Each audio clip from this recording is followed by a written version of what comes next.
Now, the next mistake I wanted to discuss with you involves using more words than necessary. More words.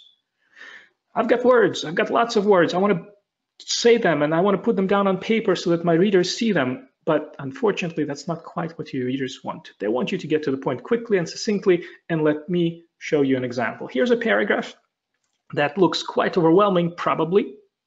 Now, you might think that this is an issue of overstuffing a paragraph, but when you try to read this paragraph, you'll see that there's another problem. So let me pause for a little bit. And this is a little bit tricky to do because you're looking at these words on your screen. If you had this on a piece of paper, you could strike the words that are unnecessary, but let me pause and see, as you parse this paragraph, can you notice words that you can simply delete to make the paragraph easier to read without losing the core meaning?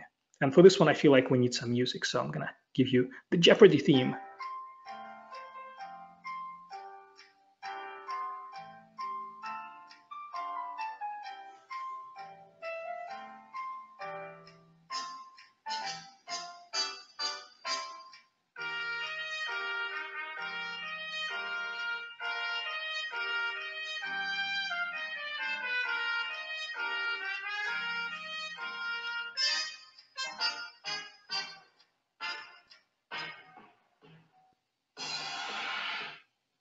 Okay, so let's compare our findings. Here's how I would delete unnecessary words from this paragraph. And realistically, because of this webinar format, we can't really take too much time to examine why I'm deleting certain words, but let's at least give it a try. Your readers don't have time or patience for unnecessary words, so delete them, like this. Attackers often pack their malicious programs. You don't need their. It's okay to delete it. These programs will be packed and therefore they will evade and hide from detection tools. You can delete, hide, because evade already communicates that point to your readers. In fact, you can delete the word tools and just stick with detection. These malicious programs will hide from detection.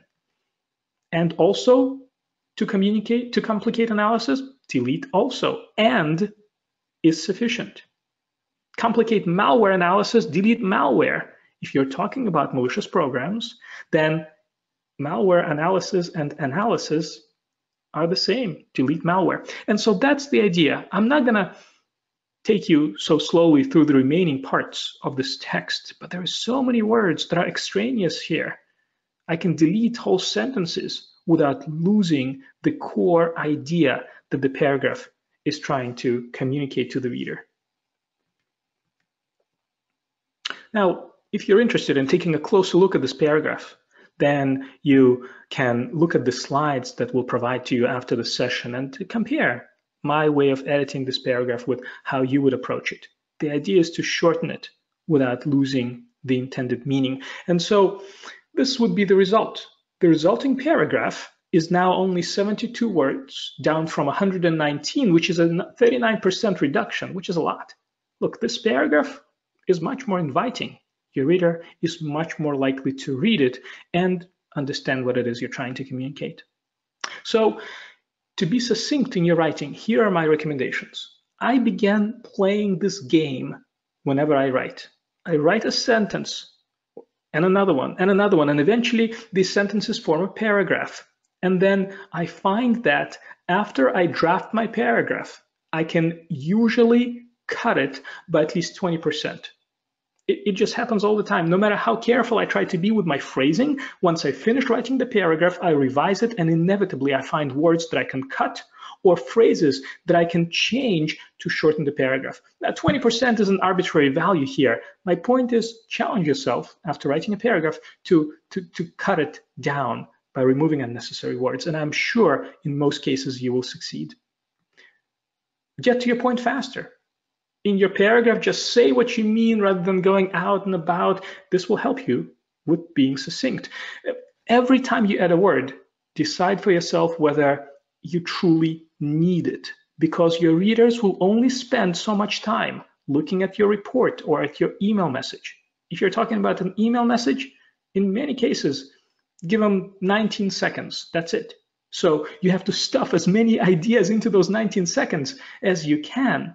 So sometimes there's a word that you want to add because it adds color to the sentence, but maybe you're better off without it so that the reader can parse additional words and recognize additional ideas in the amount of time that they're likely to allocate to reading your writing. Now, scrutinize each and every word, and every is unnecessary. We can delete it, right? That's the example. That's what I'm talking about. So when in doubt, cut it out. That's my mantra when I write. And here, by the way, you might start arguing with me, do I really need the word out in the sentence? When in doubt, cut it. Nah, that would have worked.